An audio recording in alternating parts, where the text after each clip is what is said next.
I don't think you truly understand life until you go through an addiction in your 20s that almost takes you out. This is the year that I finally kicked the habit that's felt like a bear trap on my soul for the last 10 years.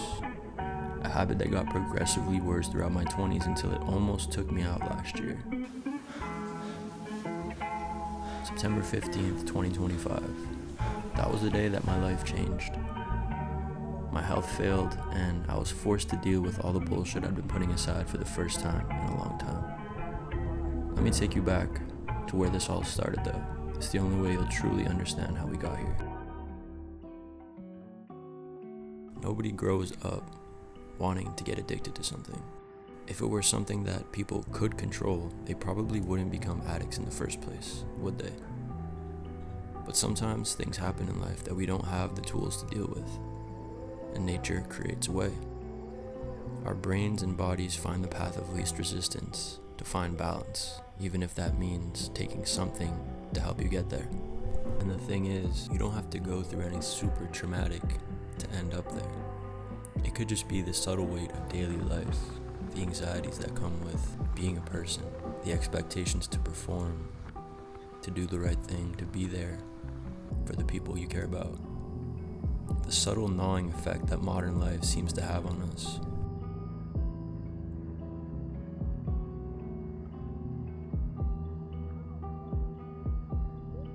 Some days I still find myself trying to make sense of it all. Like one day I was just a 17-year-old kid having fun, living life. The next I was 27, trying to rip this demon off my back that had been sucking the life from me.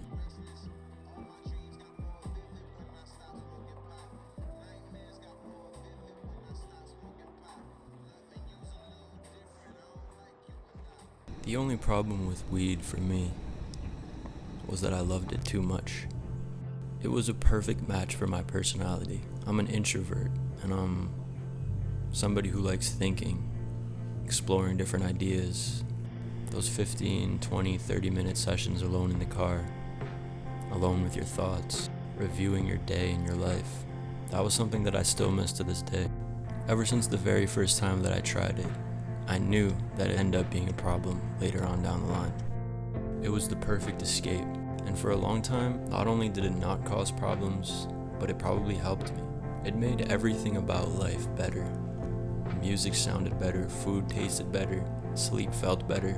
While everybody else was freaking out about everything going on in the world, I was untouchable because I had my fix. I don't think weed or any substance in moderation is necessarily bad. This isn't an anti-weed video. But we could develop relationships to almost anything that ends up toxic. And even if it started out good, all good things come to an end.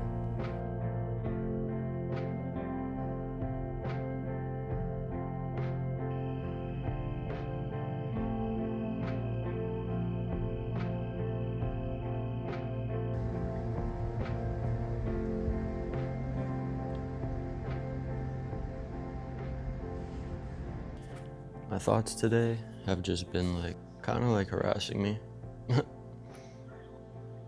How much time, how many years being consumed, my life. And the last memory I have before starting to have these habits, was when I was literally a kid. I don't know myself past the age of 18 or 19 without it in my life.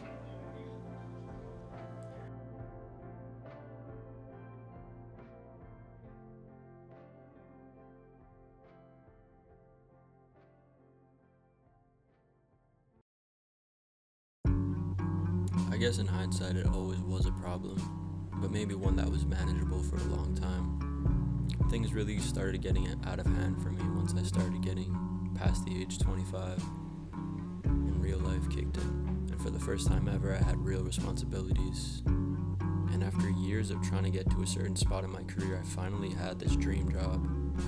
And I had accomplished a lot of the goals that I had set out for myself. But with that came a lot more responsibility.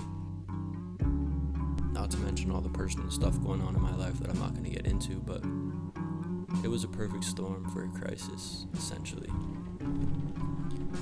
gotten to a point when I was around 26 or 27, something like that, where I knew I had a problem, and I knew I had to stop. And I tried stopping, probably hundreds of times, but I couldn't. I'd go a day, maybe 3, maybe a week, but then something would just pull me right back into it, and I'd be at the dispensary, right after telling myself that that was it for me. The amount of times at the end of the day driving to the dispensary right before it closed because I just couldn't get through the night without it, with everything in me telling myself that this was the wrong decision, but I couldn't help myself. My brain was saying one thing and my body was doing another on autopilot. That's when I realized that I wasn't in control anymore. And that was a pretty scary feeling. That's how you lose yourself, you know? When you go against your conscience so many times that it disappears. You can't hear it anymore. And you start acting like somebody you don't even know. And you have no idea how it happened.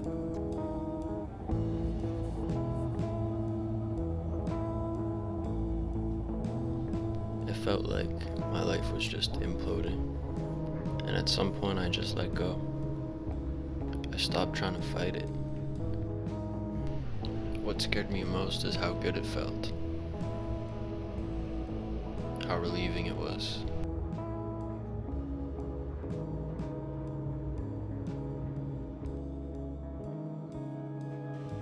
I think when it comes to addiction, the substance is almost irrelevant.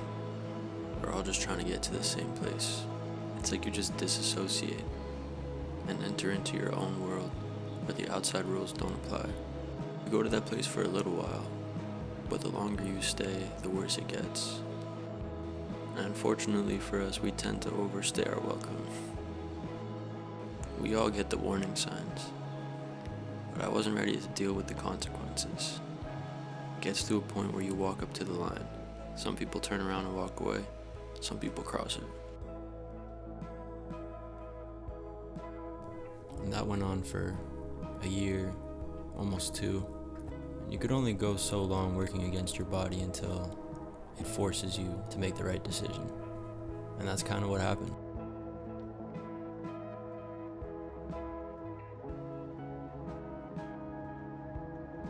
One day, about probably a year ago to this day, mid-August 2025, I kind of just asked the universe, help me get this thing off my back. Help me get rid of this, get me out of this situation, so I could just live a normal life. The universe works in mysterious ways. It did answer me, just not in the way that I expected.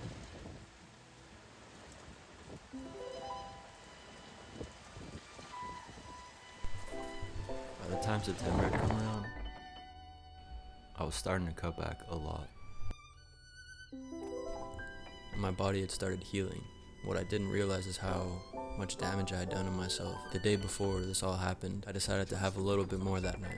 And as soon as I did, I knew something was wrong. But I just went to bed. I realized that was probably the last straw. Now, like I said, I had been getting these warning signs for almost 2 years, especially over the last couple months. There was this one time, maybe a month before this, where I just remember having to sit in my car for 30 minutes. My heart was just pounding, my head was pounding, I was dizzy. And that was a pretty good warning sign of what was to come, because the next morning I woke up, and as soon as I lifted my head, the entire room was spinning so fast it felt like somebody had spun me around 30 times and pushed me. I was so dizzy that anytime I would tilt my head left or right, I would just throw up instantly. And the next 2 days were literally spent on the bathroom floor, passing out in between sessions of being sick, with my entire head pounding, my entire body pounding, the room spinning anytime I would eat or consume anything. Couldn't eat anything, couldn't keep any liquids down. That essentially lasted for 3 to 6 months. Now it had gotten better, some parts had gotten worse. But for maybe the first 3 weeks of this whole process, every single day I was just dizzy. I couldn't even drink coffee, I couldn't barely eat anything. I had lost 20 pounds. The only things that I was doing was going to work, coming home and sleeping until I actually had to go to bed. It was so bad that I couldn't even go for a 30-minute walk outside. It felt like I had a hole in the back of my throat. I went to a bunch of doctors, did a bunch of tests, and the only thing that they could really tell me is to stop smoking. And all of a sudden I was in this situation where even if I wanted to, smoking was no longer an option. And that started the process of a year-long journey of me kind of rediscovering myself again, relearning what it is to be a healthy human. My body was just telling me that it was time. It's kind of sad that we only tend to make changes in life when we're really forced to. It's like life is always trying to teach us these lessons. You could either learn them or avoid learning them. But if you avoid learning your lessons, you will pay a price. That price could be everything. And that's what I had realized, that I spent years avoiding learning my lessons. And now the universe was finally coming to collect. It was a long year, and it wasn't easy. It was actually probably the most painful thing I've gone through in a long time, but it's also something very healing. And even though for the most of this year I haven't really felt 100% physically, I guess emotionally and mentally, spiritually, I felt better than I've felt in a long time.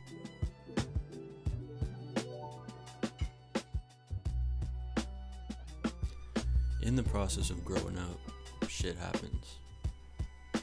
There are going to be parts of ourselves in our lives that we don't always want to look at.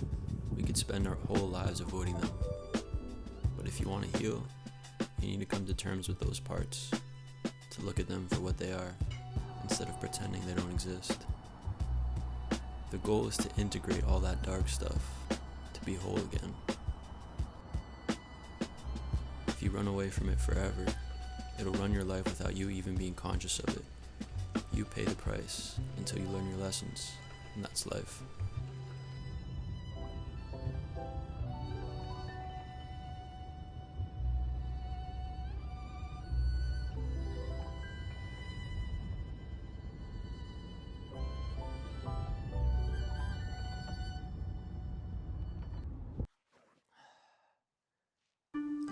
I had a lot of time to think over this past year.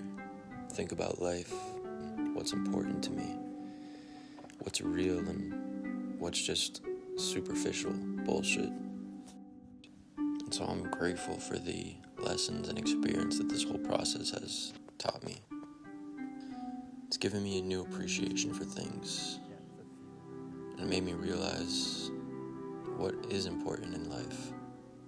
The only thing I know moving forward is however my life plays out over the next 10, 20, 30, 40 years, I know that I'm gonna live.